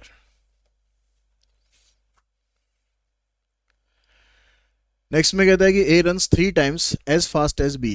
ए बी से 3 टाइम्स ज़्यादा फास्ट भागता है।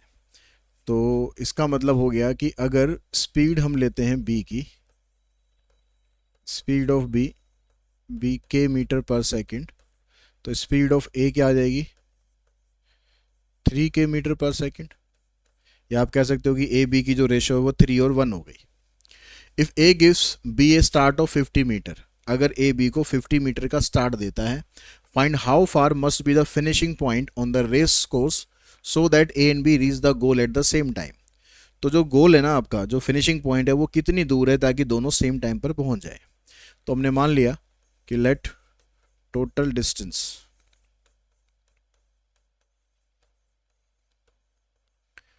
डिस्टेंस है x मीटर का। अब a ने क्योंकि b को स्टार्ट दिया, तो b को कितना डिस्टेंस कवर करना पड़ेगा, b has to cover x minus 50 metre. अब यहां से अगर हम a और b की रेशो लेते हैं तो a b की रेशो जो है वो 3 और 1 है। तो a को कितना डिस्टेंस कवर करना है रेस जीतने के लिए, x का। b को कितना कवर करना है, x माइनस 50 का, इक्वल्स टू 3 1। तो क्रॉस मल्टीप्लाई करेंगे, ये इधर आ जाएगा, ये इधर आ जाएगा, मतलब 2x इक्वल्स टू 150। तो x की वैल्यू आ जाएगी 75 मीटर। यानी जो टोटल जो रेस कोर्स का डिस्टेंस है वो 75 मीटर है। In a 600 metre race a beat b by 37.5 metre और बाय 10 सेकेंड। a ने b को 37.5 मीटर से बीट किया या 10 सेकेंड से बीट किया। इसका मतलब b को इतना डिस्टेंस कवर करने में इतना टाइम लगता है। सीधा सीधा ये मतलब हो गया। तो आप इसमें b की स्पीड निकाल सकते हो, 37.5 डिवाइडेड बाय 10, ये b की स्पीड हो गई। अब कह रहा find the time taken by b to finish the race course. Race course कितना लंबा है, 600 का। b की स्पीड आपके पास ये आ गई है, तो टाइम निकाल दो। टाइम टेकन बाय b,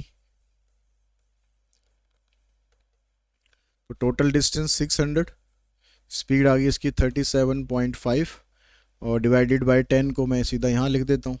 इसका डेसिमल हटा के 10 को यहाँ और लिख दिया। इसको अब कैंसिल करो, 5 से कैंसिल कर लेते हैं। 5 सत्ते 35, 5 पंजे 25, 5 से इसको काटोगे, फिर 5 से इसको काट दो, और 15 पंजे 75, फिर 5 से आप इसको काटो, 4 दूनी 8, 4 चौक 16 हो गया, यानी 160 क्या था टाइम था, तो 160 सेकेंड्स। ठीक है। अगर ये यहाँ पर ए का टाइम पूछ लेता तो उसमें 10 मिनट 10 सेकेंड्स कम कर देना, यानी 150 सेकेंड आ जाएगा। तो ऐसे क्वेश्चन में ए का टाइम भी आपसे पूछ सकता है। तो यहाँ तक ही हमारा ये कंसेप्ट था। तो आपको इस वीडियो के थ्रू मैंने सारे के सारे कंसेप्ट जो फर्स्ट यूनिट के हैं, सारे के सारे कंसेप्ट मैंने करा दिए। ठीक है। जो उसका एक कंसेप्ट रहता है न्यूमेरिकल इनइक्वालिटी, वो एक अलग चैप्टर है, तो उसको हम नेक्स्ट वीडियो के अंदर कवर करेंगे। आज की इस वीडियो में इतना ही करते हैं। Thanks to all of you.